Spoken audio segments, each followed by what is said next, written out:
दोस्तों, पैसा एक ऐसी चीज है जिसे हर कोई कमाना चाहता है। हर कोई पैसे की चाहत में लगा रहता है। हर कोई चाहता है कि मैं अमीर बन जाऊं, मेरे पास पैसा हो, पैसा होगा तो सब कुछ होगा। और ये बात हकीकत भी है कि आज के ज़माने में जिसके पास पैसा होता है उसी की लोग ज़्यादा कद्र करते हैं, उसी को ज़्यादा महत्व देते हैं। लोग उसी से रिश्ता स्थापित करना चाहते हैं। इस स्वार्थ भरी जिंदगी में जो लोग निर्धन होते हैं उनसे कोई रिश्ता या संबंध बनाना नहीं चाहता है। इसलिए हर कोई पैसे की चाहत में लगा हुआ है। आज मैं आपको पैसे कमाने की कुछ ऐसी तरकीब बताने जा रहा हूँ। यदि आप इन रास्तों पर चलते हैं तो लगभग आप कामयाब होंगे। दोस्तों, पैसा हाथ का मैल होता है, ऐसा हमारे बड़े बुजुर्ग कहते हैं। और वास्तव में ये बात सत्य भी है। लक्ष्मी किसी एक जगह पर नहीं रहती, वह आज यहाँ तो कल वहाँ आती जाती रहती है। यदि आज आपके पास धन है तो जरूरी नहीं है कि कल भी आपके पास धन हो सकता है कि आप चंद दिनों में ही निर्धन हो जाएं। हो सकता है कि आप गरीब से अचानक धनवान बन जाएं। अर्थात लक्ष्मी कभी भी किसी एक जगह पर नहीं ठहरती है। वहीं दूसरी ओर ज्ञान या बुद्धि जो एक बार किसी के पास आ जाए तो वह उसका जिंदगी भर साथ नहीं छोड़ती है। कहने का मतलब ये है कि यदि किसी व्यक्ति के पास बुद्धि है तो पैसा उसके पास हमेशा रहेगा, और यदि वह बुद्धि से हीन है तो उसको पैसा कमाना या अमीर होना काफ़ी मुश्किल हो सकता है, क्योंकि वह इतना नहीं सोच सकता कि पैसा किस तरह से कमाना है, किस तरह से इसे इकट्ठा करना है। इसी संदर्भ में मैं आपको एक कहानी सुनाता हूँ जिसके माध्यम से निश्चित तौर पर आप ये समझ जाएंगे कि धन को एकत्र कैसे किया जाता है। एक बार की बात है, एक गांव में एक औरत के पास भैंस थी। वहीं उसके पड़ोस में एक औरत रहती थी जिसके पास एक बकरी थी। जिस औरत के पास भैंस थी वह उसके दूध की बिल्कुल भी कद्र नहीं समझती थी, जबकि जिस औरत के पास बकरी थी वह उसके दूध को बचत करती और बकरी के दूध से मक्खन बनाती और घी निकालती। इस तरह उसके पास कई सारा घी इकट्ठा हो गया था और धीरे धीरे उसने घी बेचना शुरू कर दिया और उसके पास काफ़ी पैसा भी आने लगा। एक दिन उस औरत के पास मेहमान आए जिसके पास भैंस थी, परंतु मेहमानों को सूखी रोटी तो नहीं खिला सकती थी और घी उसके पास था नहीं, क्योंकि उसने अपनी भैंस से कभी भी घी नहीं निकाला। उसने कभी भी अपने भैंस के दूध से घी नहीं निकाला था, इसलिए उसे घी की आवश्यकता हुई और वह उस बकरी वाली औरत के पास गई और उससे आधा किलो घी ले आई। मेहमान चले गए और कुछ दिन बीत गए। इसके बाद बकरी वाली औरत ने उस औरत से जिसके पास भैंस थी अपना घी मांगा, परंतु उसने तो घी देने से इनकार कर दिया और कहा कि मैंने तुमसे घी कब लिया था, मेरे पास तो भैंस है, मैं आखिर तुमसे घी क्यों लूंगी, बल्कि तुम्हारे पास बकरी है, तुम ही भले मेरे से घी ले जाओ, मैं तुमसे कभी भी घी नहीं ले सकती। ऐसा सुनकर बकरी वाली औरत निराश हो गई।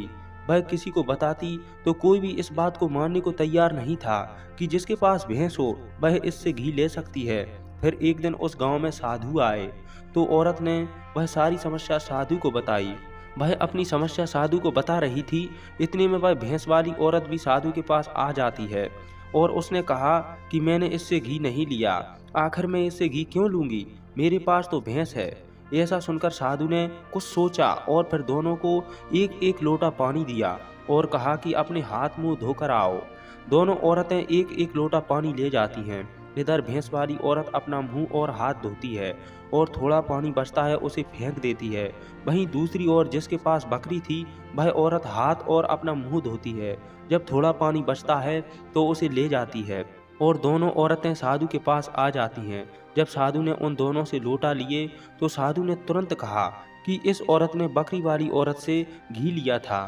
तभी वहां खड़े लोगों ने यह दृश्य देखा तो उन्होंने पूछा कि आखिर ऐसा कैसे हो सकता है, कैसे सिद्ध होता है कि भैंस वाली औरत ने बकरी वाली औरत से घी लिया था। तभी साधु कहते हैं कि यह औरत अपनी हर वस्तु की कद्र समझती है, इसलिए इसने घी को एकत्र करके रखा होगा, बजट में रखा होगा ताकि आवश्यकता पड़ने पर काम आए। साधु कहते हैं कि जरा इन लोटों पर ध्यान दो।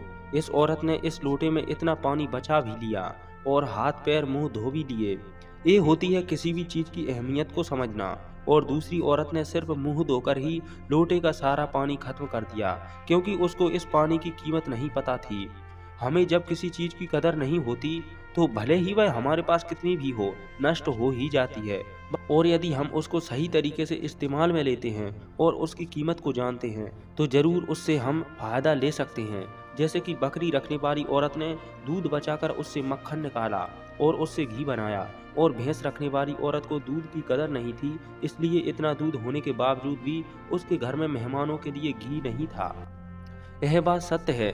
उसके बाद भैंस रखने वाली औरत उस गुरु के चरणों में गिर जाती है और कहती है कि महाराज मुझे क्षमा कर दीजिए, मैं अभी घर जाकर उसको घी वापस दे दूंगी।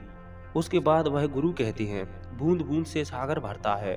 हमारी छोटी छोटी बचत हमारे भविष्य में एक महत्वपूर्ण लाभ बनकर हमें मिलती है और यह बात बहुत ही कम लोग जान पाते हैं।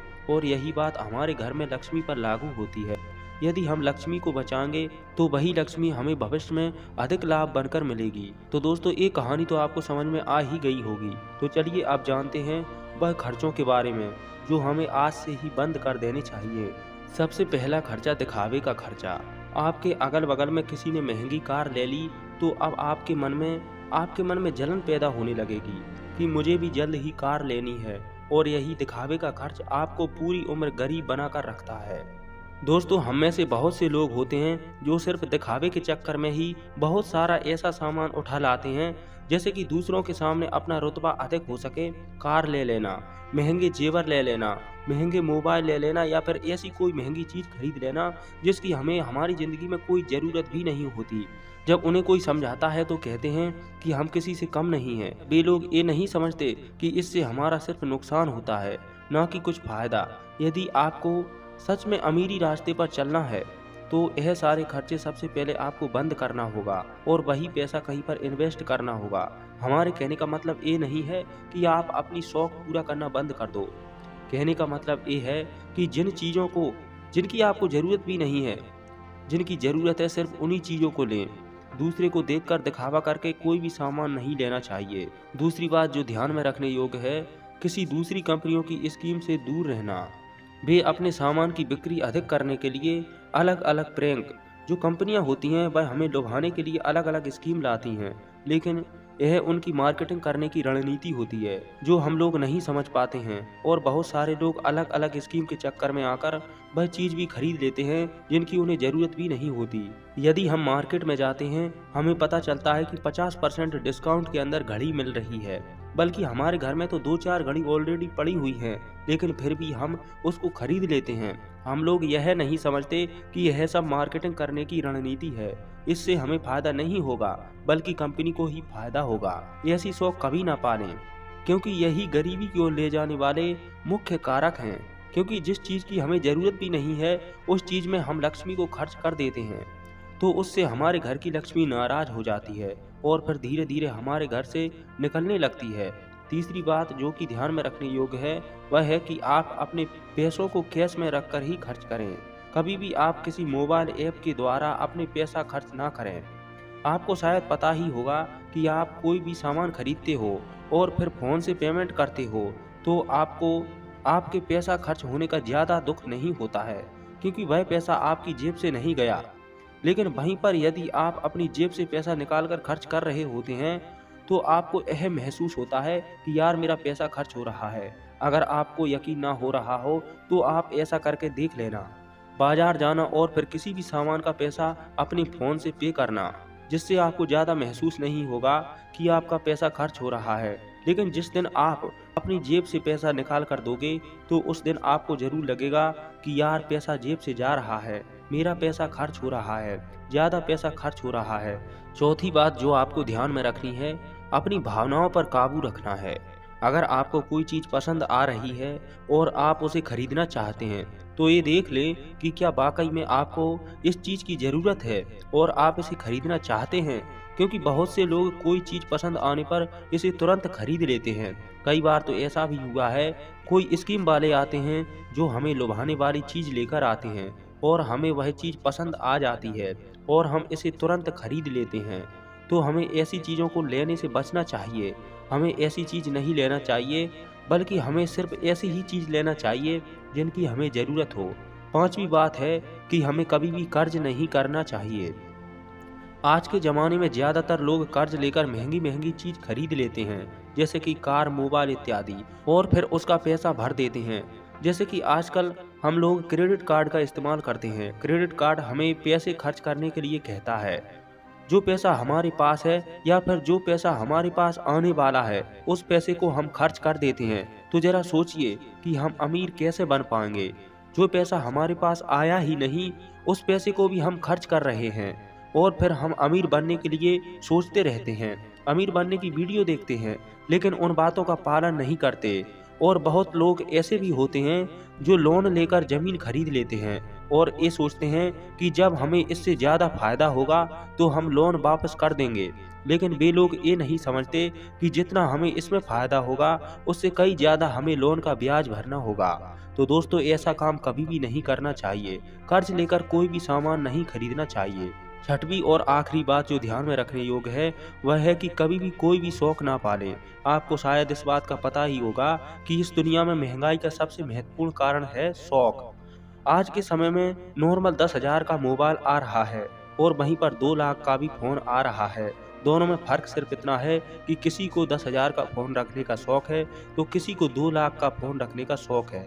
यहाँ पर आदमी की अमीरी भी दर्शाती है, क्योंकि अमीर आदमी महंगा मोबाइल रखेगा तो लगेगा कि वह अमीर है, तो ये शौक ही हुआ, तभी तो उसने महंगा फोन खरीदा और रखा है। इसलिए महंगाई का कारण है शौक, और महंगाई का कोई दूसरा कारण नहीं हो सकता है। इसलिए लोग समय समय पर शौक वाली चीजें बनाते रहते हैं ताकि इससे उनका बिजनेस चल सके।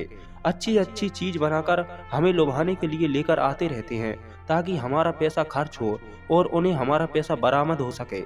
इसलिए ऐसी फालतू की शौक ना पालें और अपने पैसों को इन्वेस्ट करना सीखें। तो आशा करता हूँ कि आपको इस वीडियो से कुछ सीखने को जरूर मिला होगा।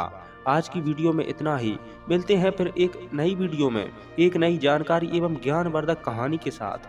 जय भारत भूमि।